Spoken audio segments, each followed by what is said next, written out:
After we talk about what we're gonna do next year, then I can turn the recording off. But, What I'm gonna do tomorrow. yeah, well, okay, one more minute. I thought we'd have a couple newer members with, because there have been several people that have joined recently and have indicated that DEI is an interest of theirs. I have reached out to them, sent them emails.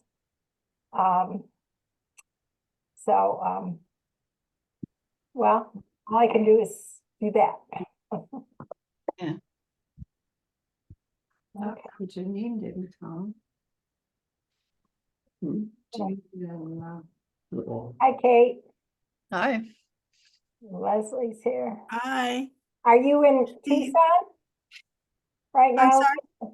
Leslie, are you in Tucson? And Yes, I'm in Tucson. I'm Good. happy to be here. I am one happy person. Oh, good. Well, we like that. All right. Leslie, did you move to Tucson? Well, I'm a snoper, but I spend more and more time here, and the plan is to eventually stay here for 12 months out of the year. I just love it here. I love the people. I love the ambience. I just I don't know. It's just people are nice here. Yeah, it's a rare place. Yeah, Yeah. it is. Yes. I feel safe here. Where are you when you're not here? I'm in Peoria, Illinois, which is 150 miles south of Chicago. Okay. Hot and humid in the summer, but really good corn growing and soybean growing weather. We feed the world. Yeah. I remember when we first moved to Tucson in 2016, I was so amazed that everyone, even the people in the grocery store checkout lines, everyone was happy. Everyone was happy to work. You just did not hear complaining. Mhm. And I came from the complaining capital of the world, New Orleans. Nobody was happy with their job except their musicians, and they were not always happy. And it was like night and day, the attitude about work. It was just absolutely amazing. So Yeah. Have we moved towards New Orleans? no, I just No. think that I have taken this for granted. And when I hear like Leslie say how great it is to live here, I'm reminded of it is great to be here, Mhm. even though we've got a crazy Supreme Court. But anyhow, that's a political opinion that I didn't say. Okay. Well, let me add one that I didn't say. I just got a text from one of my colleagues at OCA, and she said, "How did you let this happen in Arizona, the abortion thing?" And I said, "We don't like it either." Yeah, And yeah. my brother texted me last night from Cincinnati, congratulating us. So, Oh. it's tongue in cheek. He wasn't really. Oh. I understand. Yeah. Okay, well, we're gonna try to pack a lot in this hour, so we want to get started. And everyone that's here has been here before, so welcome back, and to this planning meeting. I'll read the guidelines. Welcome to a gathering of league members who are pursuing the league's commitment to diversity, equity, and inclusion in principle and practice. Our process for respectful discussion is by asking questions and actively listening with kindness, sensitivity, and openness. We acknowledge that we are each learning and searching. So great. So we'll just dive into updates. Nancy, you want to talk about DEI outreach? Yes. One of the things I want to mention is somebody brought up how important it is, how important outreach is. And what we started out where we were just moving into groups and connecting, but now we're connecting people to people. And by going to EDI, there was a gentleman there that was interested in the scholarships that OCA was offering So, okay, so we're connecting that. Thank We you. can offer one to, so that they're connected. And then, people were asking us questions about things going on around town. Where can I get someone to teach this, or where? So these connections and connecting to each other, really important. And that's why I see the upcoming event with other nonprofits being extremely important, because those connections. So one thing I do want to mention is Amistades, which Francesca actually began connecting with, was just awarded a $500,000 scholarship or grant for over 3 years. And it's directed towards the Hispanic community, and it's the Justice Collaborative, and it goes into how they're dealing with heat. And one of the things they're doing is building climate resilience hubs to provide safe spaces for residents to cool down and build connectors and access resources. So Amistades Incorporated is a really good connection. And they have, this isn't the first grant they've gotten. I went through and looked. They've gotten a lot of grants for things in the community. So if you ever get a chance, look them up, because they're really an important resource in our community. And I can't say enough, thank you everyone for all the tabling you're doing and connecting out there. It does matter. I have a question. It came up this week and we're trying to figure out, is there anybody in the league that does signing Yeah. for deaf? Not that I'm aware of. Pat, did you raise Yeah, your It's let's- hand? not me. It's not me, but our new communication chair, Talia, has a minor in sign. I don't know if she's not as, I don't think she's like a designated or licensed interpreter, but you could contact her and see if Who is she this? might be able to help you out. New communications chair. Oh, Talia. okay, Thanks, Shelley. thanks. Yeah. So, okay. Yeah, I hope that any other questions or anything? All right. All right. Mike Klein, I think you're the one up for books. Yes, I am. April 4th, the DEI Book Club read discussed Once Upon a Country, A Palestinian Life. So you can just show that. And as usual, it was a very, very lively discussion.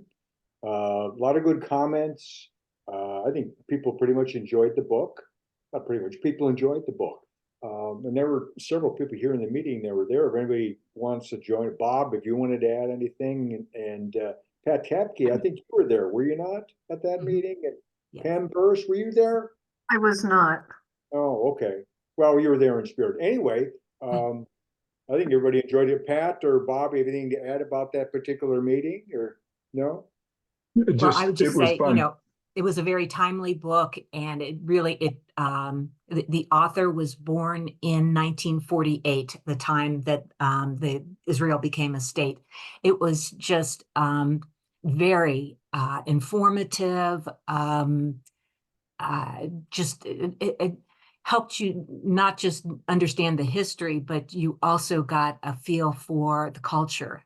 He would bring examples of, if you offended someone, this is in their culture, this is what you have to do to make that right, and things like that. It was just really a very interesting read. It was a 500-page book. I did not get all the way through, but I really, really enjoyed what I read. One thing was also very important is it seemed to be fairly objective. Mhm. It wasn't, we're the good guys, they're the bad guys. I think now whether or not someone that's an Israeli would agree with that, account. But I think that's basically, what our conclusion was anyway. Okay, next time we are going to be meeting to talk about this book, the new Jim Crow in June.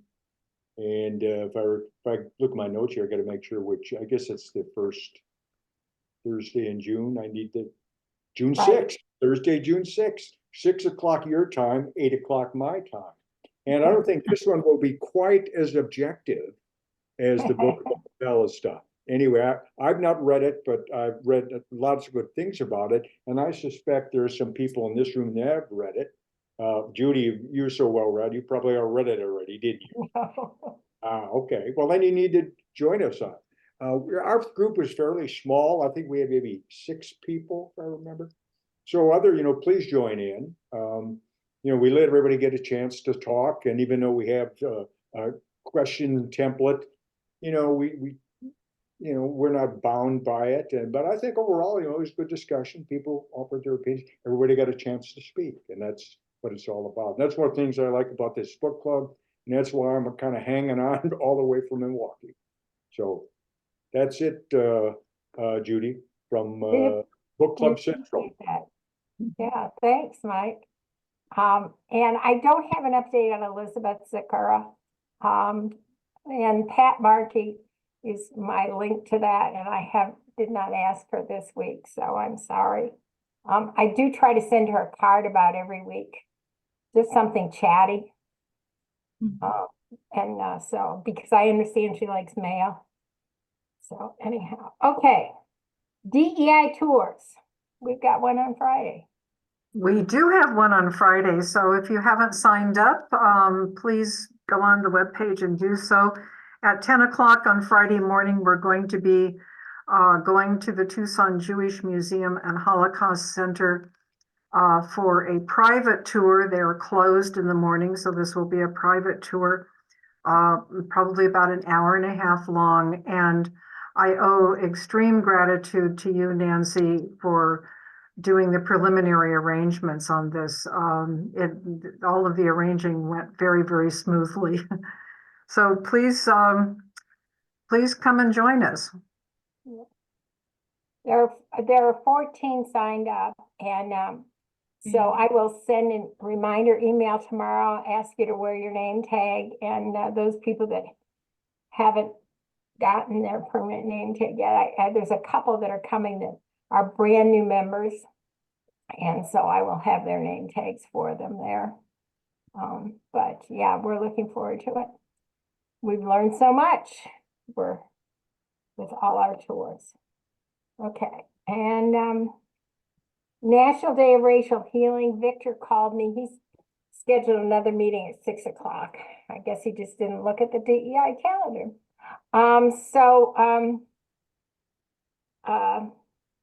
Leslie, yes, there is plenty of room. There's 20 slots, so we have room for 6 more. So please join us. Okay, so National Day of Racial Healing.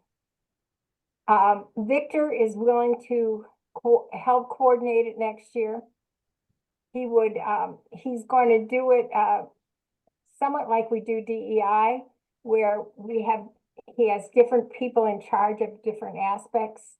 If we have an essay contest, there'll be someone in charge of that, someone in charge of, if they do a panel, whatever. And it will be a collaborative effort with multiple different organizations, not just the League of Women Voters.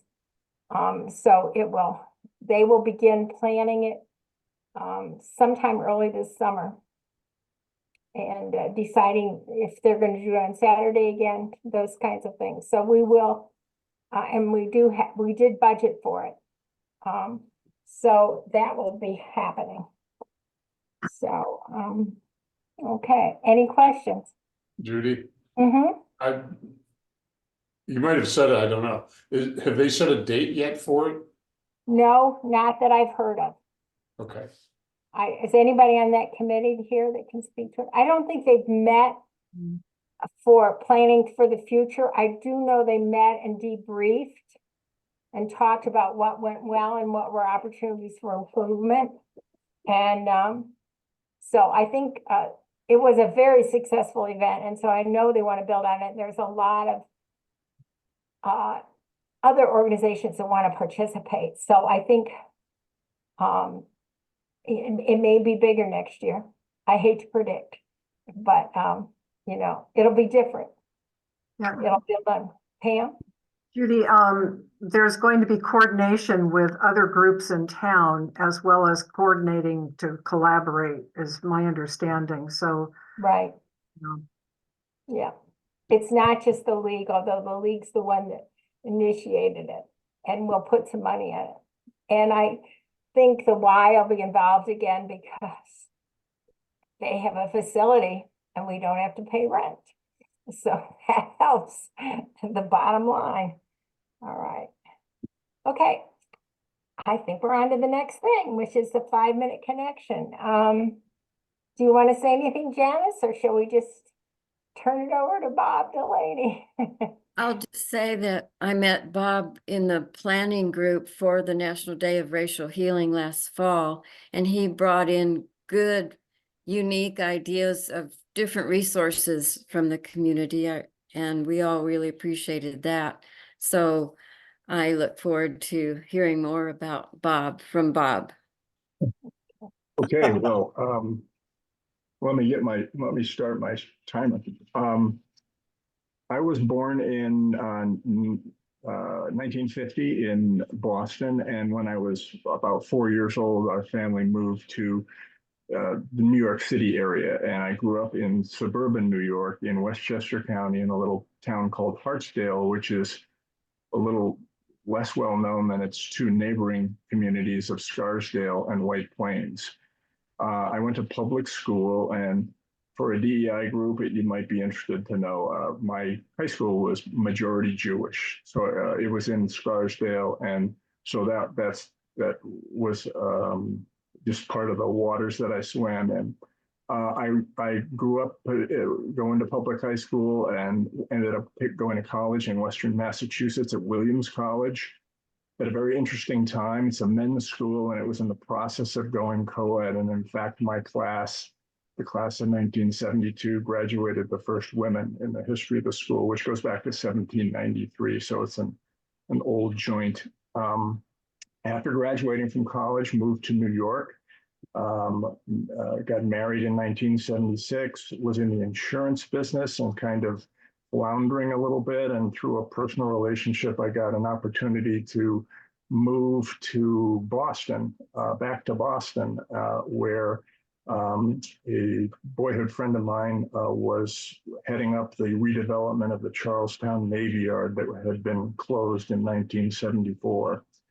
And it was an exciting project, turning old mercantile buildings into condos and office space and retail and marina. But my job was kind of a gopher job, but it got me into the real estate business. And from there, I sort of morphed into a commercial real estate broker. One of those crazy things, I played on a company's summer softball team, and that led to what my career ended up being. So I was an office broker in Boston, and my timing was impeccable. It was 1982, and the Massachusetts miracle, unbeknownst to me, was happening. And that's when the mainframe computer companies really expanded. Digital Equipment Corporation, Wang, Prime Computer, those kinds of big computer companies were growing. So it was a great time to be a commercial broker in the Boston area. And this one's for Pam. My favorite client was the predecessor to Rhodes Scholar, Elder Hostel. I represented them in the purchase of their corporate headquarters in Boston. So I thought I'd just throw that in there as an example of some of the kind of work we did. The connection to,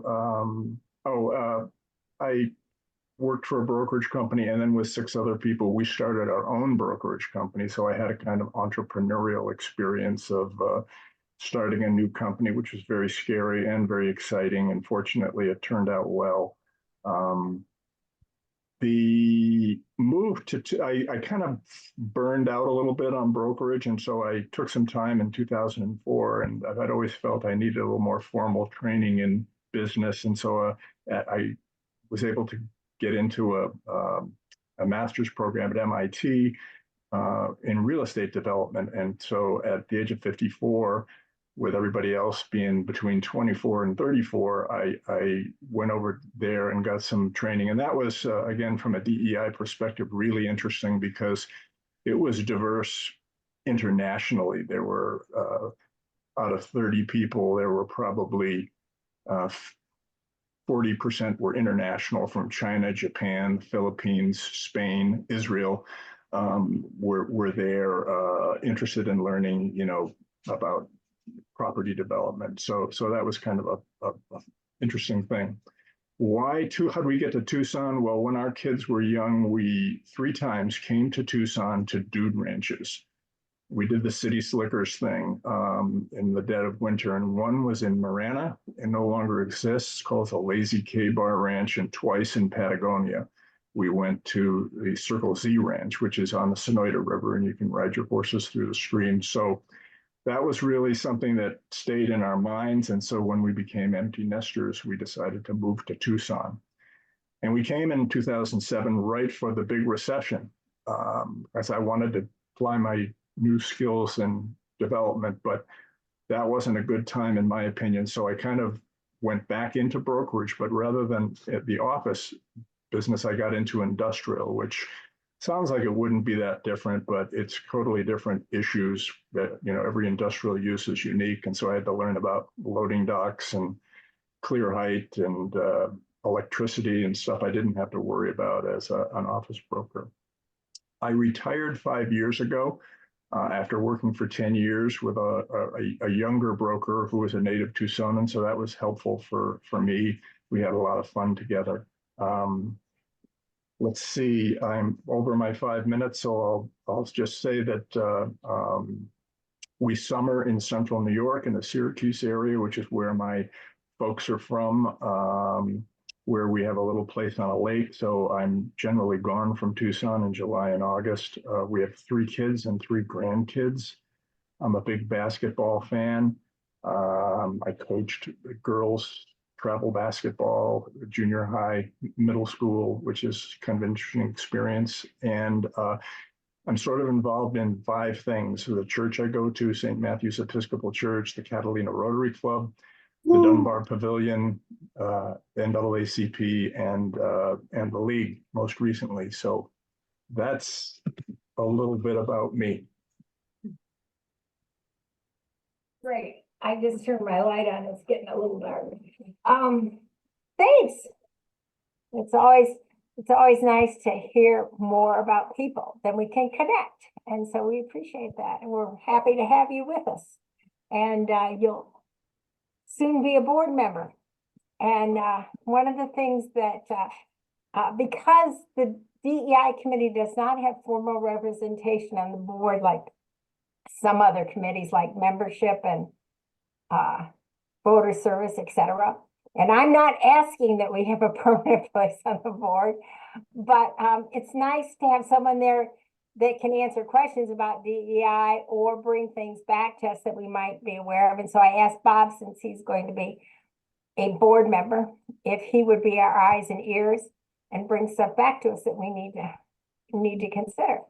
And he graciously said yes. So that's wonderful. We appreciate that.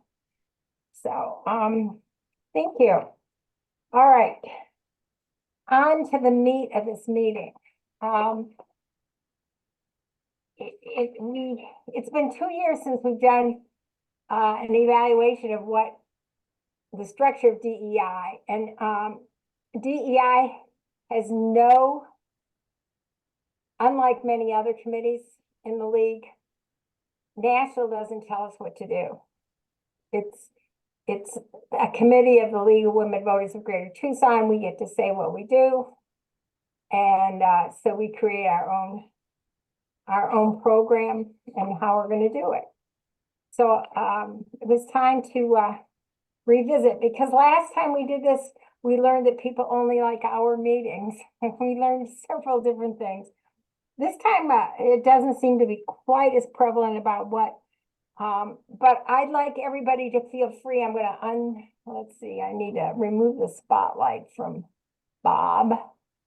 Yes, so everybody can see each other. So, I sent you the summary of the 10 or 12 people who did complete the survey, and if you didn't get a chance to, that's fine.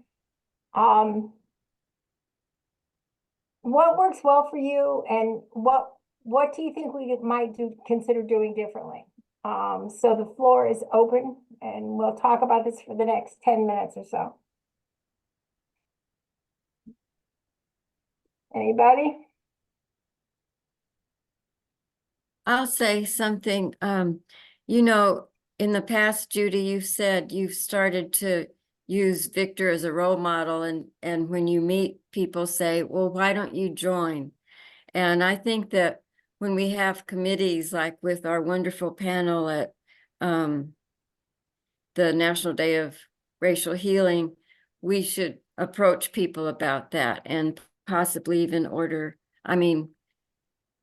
somehow be able to give them a first-year guest membership and then help people get involved in a committee like ours. Invite them to the next meeting after they join, but do more outreach and more direct.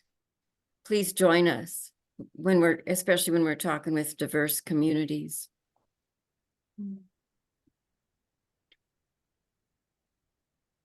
Others? I'll just say that I really appreciate what Nancy does in terms of getting all this information about all the different things that are happening in Tucson, and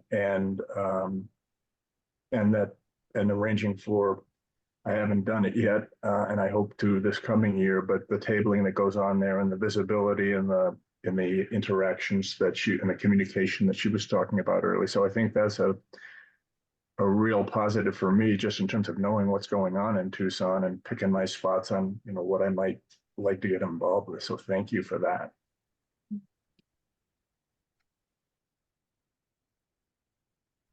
I had a thought, and I think it's linked with DEI, and that is that I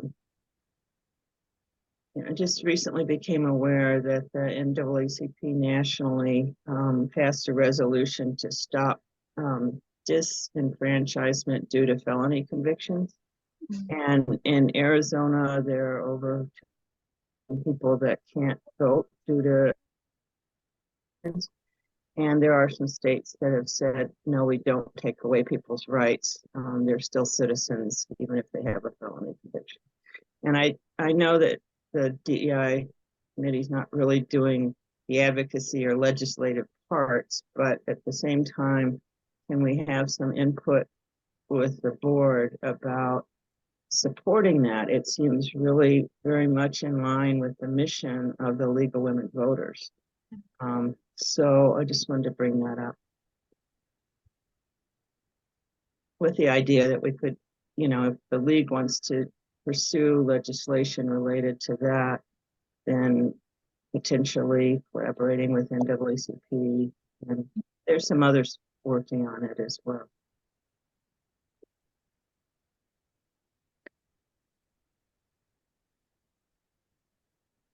I will, this week in Greater Tucson, there will be a link to 2 documents that Mary Price did. This is the second time that she has indexed all the league positions, national, state, and local, so that what Sandy talked about, we can easily find the documentation for us to take a position on this. And then encourage our league to probably encourage the state league, because this would be a state position probably, to take action on that. But this is the only time that I have ever been aware that someone has felt that it's so critical that we have this tool, that she has spent hours indexing all the positions. And it's a labor of love for her. And she just finished. So that will help with anything, any position we want to do. And I will share with you also this. It has been suggested that the league, meaning Greater Tucson, pick a theme for the year. Like, it would have been nice if we had decided with Issues and Eggs being the indigenous women missing and murdered, but generally that, and then focused a lot of things that different committees did on that issue. Some of it, what we're doing is when we have this author next month, that supplements it. So that, and I know that Issues and Eggs is looking for their topic for next year, but we talked about the fact that it would be nice if this would be a culmination of the league's focus for the year. So we might have some programs on whatever that topic is, in addition to the panel, and some book groups might read on that issue and those types of things. So Sandy, this might be an opportunity. It would have to be pretty broad so that different people could look at different aspects of it, but I just share that information with you. Judy, I think if and when they come up with that subject or whatever they want to declare it, there should be a meeting of the DEI people to try and focus on what we could do as a committee to hone in on that particular subject. Well, this is, they're in a transition time. Victor's got 2 more weeks, and then it's Emily, and Emily's focus really, her focus for the next 4 or 5 months is get out the vote, as it should be. Well, it should be, yeah. But, if we could just get what this other is going to be, so that on the side we can massage that and, supplement it and see how we can enhance whatever the theme might be, if they choose to do that. And Bob, that's something you can take to the board. Nancy Norton's got her hand up. One of the things that came up was, for instance, Janice's, one of the Sunnyside neighborhood had a gun safety meeting.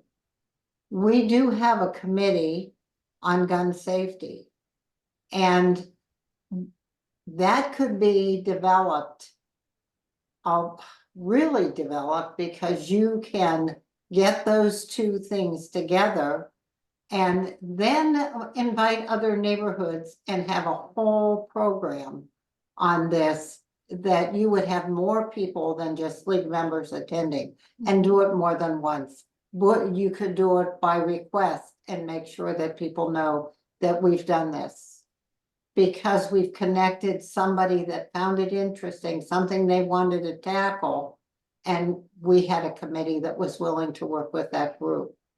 That was one thing that I really felt strongly about. And then after going through all the organizations we touch, I think it might be nice to have a DEI group that we've touched, and just invite someone from that group and give them 5 minutes to talk about their organization. Maybe then they will become part of us, and we will get to know them better. But they can give us their focus. Like, if you read about their focus, like Amistada's, their focus. And if you know that, we can accomplish so much more. That sounds good. We're to that point now where we've touched a lot, so I think we could do that successfully. Other thoughts?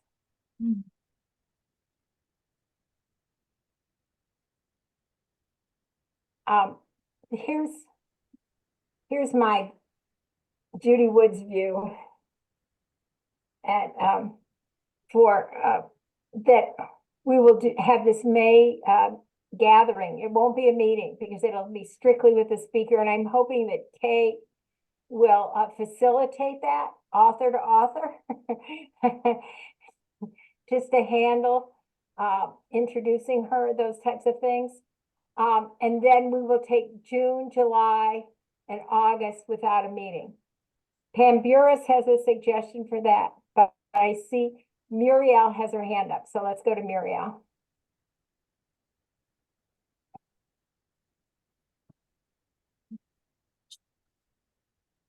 Muriel, can you hear us?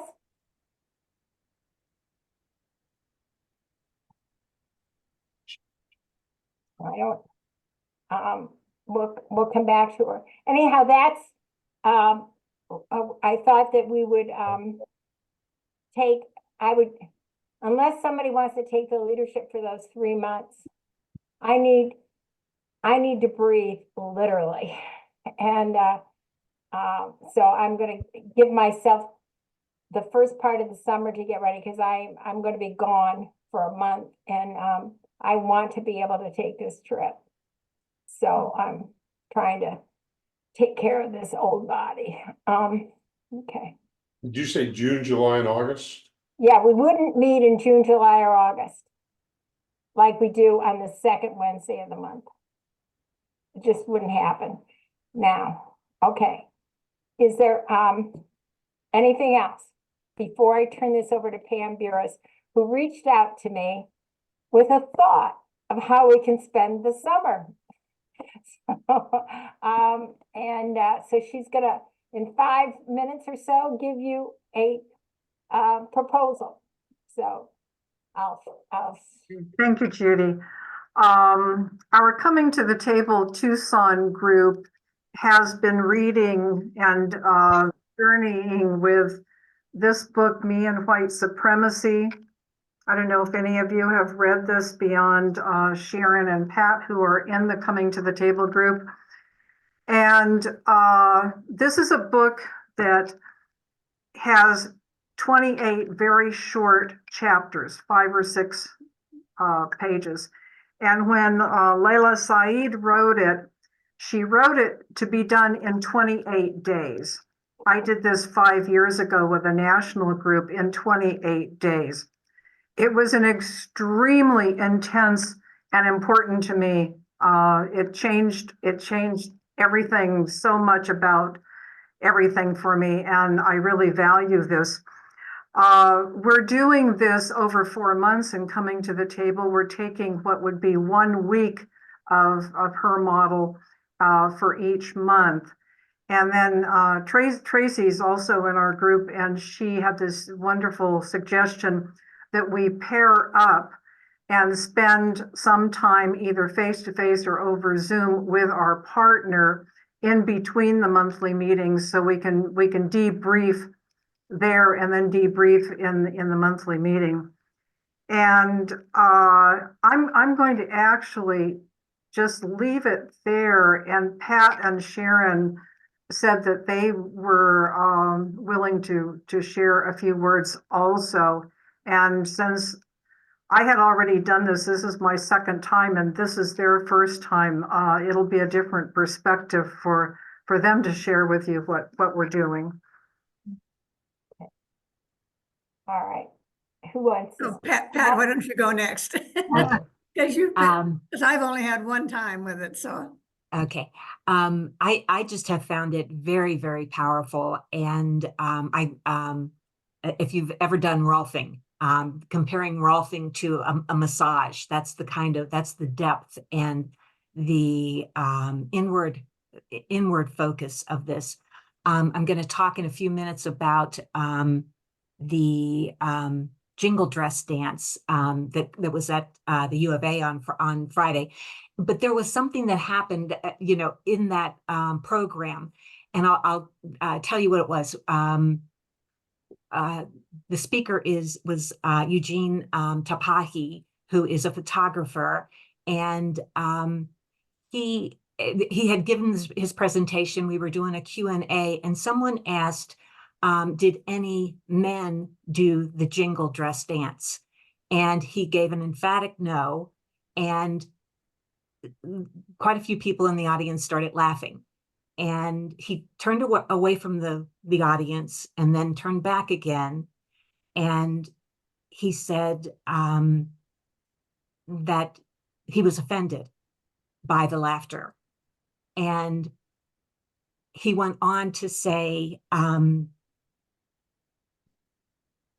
that I've written some notes, so I want to make sure I get this right. The Navajo people are a matriarchal society, and in their culture, only women would be considered suitable to do the sacred dance. Before my work in white supremacy, I think I might have missed the point he was making. The point he was making was the laughter probably came from people thinking men wouldn't dance in a jingle dress because it's not macho. And it's such a kind of a white thought. And in his culture, he was just, it was such a personal moment. I was just very moved by it. And I just felt that really 6 months ago, I don't know that I would have understood that. And I think I understand it so much better now. And I just wanted to share that with the group. And just encourage you, if you've got some time this summer, you might want to do this program. That's all. All right. And Sharon? Sure. So yes, I'll say a little bit too. So this experience is that we do these 7 chapters, so 1/4 of the book per each month.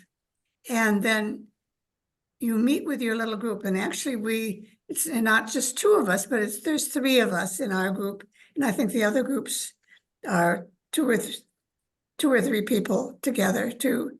So you have a discussion twice of this, and then you plan a meeting, and there's a question usually that starts the meeting with all of the groups together. And then we go on from that and just work on it. Anyway, it seems to be a very good way for us to learn about ourselves as much as other people. And it's really developing our knowledge of a lot of racial prejudice that we have and that our nation has. And so anyway, I would recommend people give it a try. Yeah, thank you both for the comments. The underpinning of this is to become to the point that we make I statements, and we have in the first with the question that Sharon talked about. Generally, the question is what was something that arose in you over the reading of this month. And we go around, we use the circle process, and everybody has 5 minutes to talk from their point of view of I statements, and nothing general, nothing you, nothing they. And this is one avenue of deepening for ourselves and with one another. I'm sure that a lot of you have had this type of circle experience. And I think that, as Sharon was saying, in my partner group,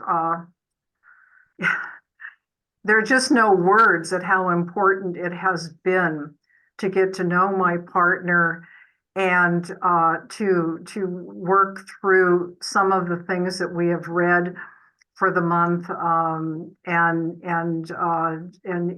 it's been wondrous. It's just been.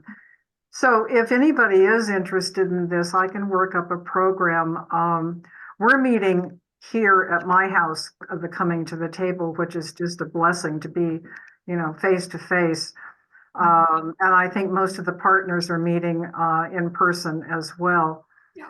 But I think that probably we would do this over Zoom in the summertime. I'm going to be away here and there, but I can do Zoom, as I'm sure other people.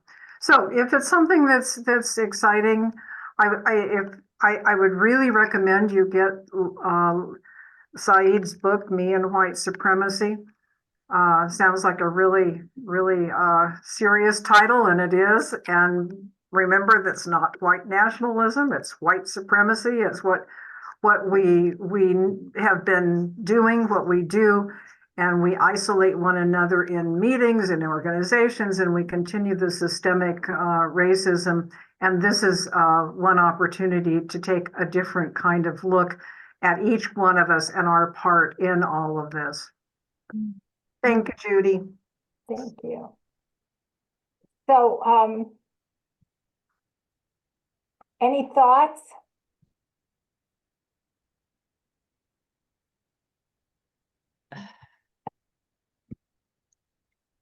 Judy, do you mean about any of the comments or? Well, I was thinking more specifically about what Pam brought up, but if you have anything else. Frank, you have your hand up. Did you want to say something? Just a question. The lady that was just talking says something about it's not white supremacy, it's white nationalism, or I got it reversed, one or the other. I didn't understand the statement, so I was just asking what's the difference? Yeah, white nationalism is what happened in South Carolina with the people marching and with torches and all of that. White supremacy has become a term that is used to describe what the founding fathers put together, because after all, they were favored people to begin with, and they had slaves, and they participated in genocide and, you know, all sorts of things. And all of that underpinning and that history is mixed in with we're all equal. We know we're not, especially here with this latest bill in this state, which eradicated the usefulness of 50% of the population.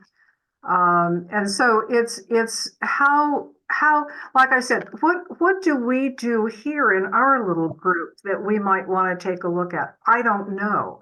What do we do when we go to other groups and we want everybody to come to our table, but how do we make sure that they feel welcome, that they're respected, that they feel belonging, and that they'll come back, especially if they'll come back? How do we make sure we're making a community of DEI everywhere we walk as individuals and collectively? Neil or Nancy Norton, one of your hands are. Yeah, if you could explain this, when you say your partner, it's one-on-one, is when you say you meet with your partner? Yeah, this, as I said, this was Tracy Peterson's wonderful idea. So we drew names out of the hat. It was all random, and it's an opportunity for us to get to know one other person while we're debriefing on this that is happening internally. A lot is happening internally. A lot. This is not an off the top of the head read. This is something that the way that it's established, you will really get down into some depth about yourself, as well as history, but particularly about yourself. For me, I didn't know what I didn't know, and I didn't know a score of stuff that I know now that has made a big difference. So it was almost like courageous conversations, only taking it the next step. Yeah, I think that's well put, Neil. It's the next step. I didn't participate in that, but from what I've heard, yes, it's a deeper step, And it really is all about deepening. And So if you becoming, did this with DEI, would you suggest it would be done just two people, one-on-one? No, no. No? no, Okay. no. So I did the Courageous Conversations. So with this, you're reading these 7 chapters, and they're talking about different kinds of white supremacy. And then you meet with and actually I meet with Pat and another woman called Leslie. That's our small group. And the 3 of us will meet and we'll talk about which of these 7 chapters was most difficult for you. Do you have any idea, what was difficult about it? And that your small group will meet. Then once a month, and actually the small group usually meets about once a month too, but it could meet more. And the larger group meets once a month. And then we had about 8 people, 9 people, 10 people? 10 or 12, yeah.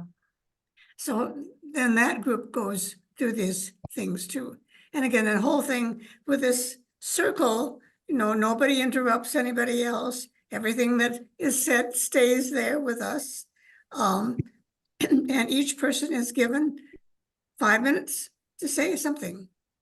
And you don't have to use all your 5 minutes, but you can't use any more than 5 minutes. And so, it's sort of like our Courageous Conversations, but it starts with a very small group. Then, because we've already started discussing these things, we've moved on to a little bigger step to have our bigger conversation with the group. Thank you. Pat? Each of the daily readings, you'll be given 4 or 5 questions, sometimes 6 questions that you journal about. So you're doing the reading, and then you're journaling, and then you're meeting in the small group, and then you're meeting in the large group. So, this is April, and I think what we'll do with it, unless there's some, I mean, I'm interested in hearing other thoughts, but that we'll put a proposal out that those who are interested might begin sometime. We can decide whether we start mid-May, we start June, whatever, and then so that will occupy the summer. People can elect in or choose not to come in. That's one thing. We will, there are 75 people on the DEI mailing list. Not everyone is in Tucson. And it's not just like Mike and Debbie. These are members of other leagues who are on our mailing list, but they're in Arizona. They may wish to participate. And we can put it in This Week in Greater Tucson and open it up to the whole league, all 300 members. So if you have thoughts about this, email Pam Burris about it so that she can put some structure to this. And then those people who wish to participate will get it going, if that's all right. Okay? It's a proposal. When I did this with the national group, there were about 100 people, and we were put in across the country. We were put in groups of 3 or 4 or 5 with people we didn't know.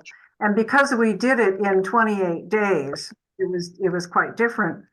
But we met once a week then in our little group. We never went back to the big group per se. And this is just slightly different, giving 2 different opportunities. This is new territory. We're creating, just like everything we do with DEI is new. There is no model in the rest of the country for DEI in the league. So this information we presented, and you can choose to participate. And that's for the summer. Okay, Sharon, and I want to give Pat Tapke some time because she wants to talk about the jingle dress. So Sharon. Okay, this is off that subject, actually. I was wondering, have we got a consensus that we would like to have probably our group come up with a topic that we would use as the topic throughout the league for all the different kinds of discussions? Have we decided that that's what we want to do? I think we could offer something. I think what we need to do right now is present the idea that the league may want to have a focus for the year. Okay. And then over the couple months in the summer, if they choose to say, okay, we can focus, they may decide that they're so busy on get out the vote that they just can't. I don't know, but I do Okay. know that Issues and Eggs is looking for a topic, and that was one of the things. So I just answered that question. Okay. I thank you all that participated. If you all have other ideas, I'm gonna write up a proposal for next year and then give me feedback on it. You know, say, oh, Judy, you are really way off. You know, how about this? I find a lot of times if I put something out there and people can use their red pencil on it, we get much better ideas. So I will put together some ideas and then you can red pencil it. Pat Tapke read the DEI dispatch. Matter of fact, she proofs it and sends it out for you all.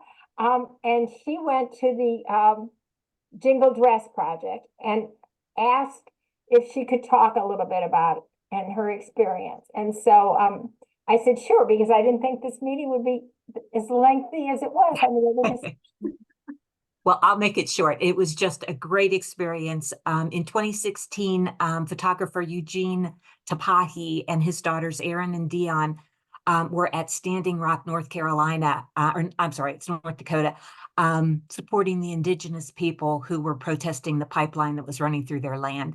When they witnessed the jingle dress dance that was performed there, Erin and Dion said they wanted to become jingle dress dancers, and it's a long process, and it's not just like going out and learning to do the salsa. It's very sacred, and again, only women can do the dance because women are in the matriarchal society. Women are considered good enough to do this, that the men just, because the women, because of having babies and just that they are the sacred ones. If you get a chance, there's a 9-minute video and there's a link to the video in the DEI dispatch, and it gives a great overview. Mr. Tapahi actually had a dream about the jingle dance, and it was in early 2020 when COVID was just starting, and the photographs are awesome. One in particular shows the jingle dress dancers. There's 4 of them, and the 2 daughters, and then 2 of their friends, and the Golden Gate Bridge is in the background, and then there's a heavy chain link railing in front of them. And Mr. Tapahi shared his idea, but you look at the picture and you just get, so much comes from it. But, he was showing the traditional and the modern, and the chain link was the barricade that a lot of that people of color face, and but it's just beautifully done. He's just really it was just a wonderful presentation. And then we went outside onto the mall and did the dance. The girls did the sacred dance, and we were asked to think of an intention and not to applaud. And then the second dance was a dance that everybody was allowed to participate in. And it was especially good for me because I lost my sister in December, and I just felt like, I really just really got a lot out of it and got some healing. So I just kind of wanted to share that with everybody. That's all. Thanks. Great. Okay. Any other comments this evening? Kate's hands up. I just want to say this event happened at the museum that I work at. And if you haven't been to the Arizona State Museum in a while, I highly recommend coming to see. There's really terrific exhibit on photography. The museum got, I think, something like a $300,000 grant from the Mellon Foundation to start collecting photographs from Indigenous photographers. And this exhibit is part of that work. And there's also an exhibit on jewelry, and there's old exhibits on baskets and pottery that have been there for quite a while, but museum is going to close in August probably for renovation for like 2 years. So if you haven't been a while, like now's the time to come and see those exhibits and see the building before it undergoes renovation. It's a fantastic museum. Great. And I forgot, Emily Rickett was there, and she was not able to come to the meeting tonight, but she did email, and I want to share her comments. She said she was especially impressed learning that the jingle dress dancing had Asian roots, which I had not. I came in a little bit late for the presentation, so I must have missed that part. It is rewarding to me to learn ancient cultures have roots of connection with modern day culture. For me, it underscores that as human beings, we have more in common than we have differences. So I just kind of wanted to share Emily's comment. Thank you. What a lovely thought to end the meeting with. So anything else? Okay, so if you would like to go to the Jewish Museum and Holocaust on Friday, please let me know, or go to the calendar and register. And it would be helpful if you did it by noon tomorrow, so I could make sure we have all the name tags pulled. And secondly, I hope you'll join us in May to hear Stacy. How do you say her last name, Kate? I think it's Dennett Sosi or something like that. Yeah. Mm-hmm. Come join and find out about this young author out here. Yeah. Pat's got the book. The book is really great. It's short stories. It's not too long. Although they are very, I don't know, it probably bring out an emotional response when you read them, but they are not very long. Yeah. And it's interesting because it definitely reflects her culture. And